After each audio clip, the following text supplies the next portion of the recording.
Tales from a Forgotten Realm, Number 17, Verily So. The lute strings vibrated and hummed between the agile fingers of a bard. His words rolled softly from his tongue. The captivated women in the crowd swooned and sighed as the strings rung out in harmony with the man's voice. The song built to a crescendo, and the audience held their breath as the final bar drifted out into the night. The handsome bard bowed deeply. Cheers and whistles burst from the captivated audience. The man stood and walked off the side of the stage, cheers echoing behind him.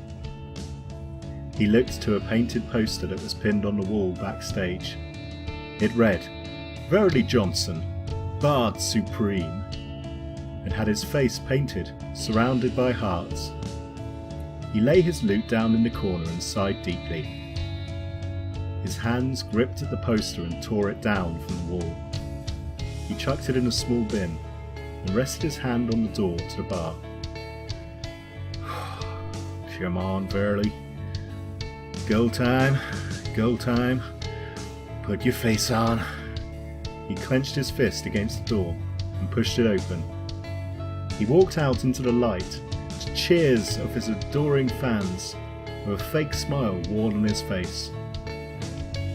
At the other end of the tavern, a woman sat, apart from the howling masses.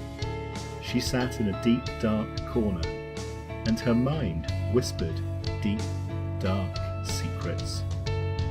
The darkness was always there, even under the brightest lights, lingering on the edge of her consciousness.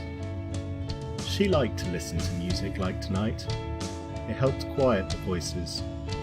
It helped keep them at bay. She watched the bard working the crowd, signing autographs, hugging blushing, buxom ladies. This bard interested her. There was a darkness in him too. She could sense it behind his smile. She had a way with sensing magical auras, and she could see one surrounding him. It seemed this bard was a true bard, a practitioner of magic as well as music. She looked down at her hands resting on the table. She watched as blood pooled from her skin. Her breath grew short as she felt the panic rise in her throat. She struggled to breathe as the voices took her. Her eyes slammed shut. "Serve!" The words burnt into the core of her brain like a hot poker.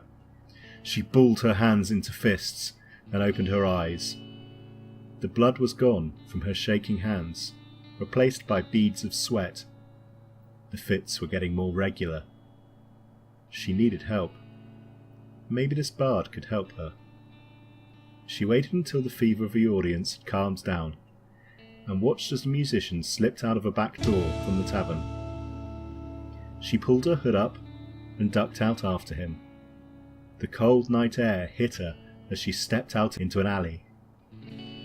A sword swept through the air and stopped inches from her neck. The blade vibrated with magical force. "Well, hi there, darling. What brings a pretty thing like you to a dark, dingy alley like mine?" The voice was a smooth drawl, like treacle over toasted bread. She let out an involuntary sigh. "Oh, you're good, sugar," she said to the bard, her voice matching his in harmony. "You done got the drop on little old me. I was hoping to bend your ear a little, and seek your help." The bard paused, and for a time the only noise was the soft hum of the enchanted blade at her throat. Then the blade grew still, and it fell away from her throat with a swoop. The bard sighed. "Everyone wants a piece of old Verily tonight, seems like. Look, you're awful forward, and not hard on the eyes, true enough. But I'm a dangerous man to know." She looked him in the eyes and held forward a dainty hand. He watched as flames began to dance around her hands, lighting their faces. They looked like storytellers around a campfire. Now, whatever made you think I'd be bothered by a little danger, sugar? Name's Seraphin Yates, Sir Johnson, and I've got a devil in my head.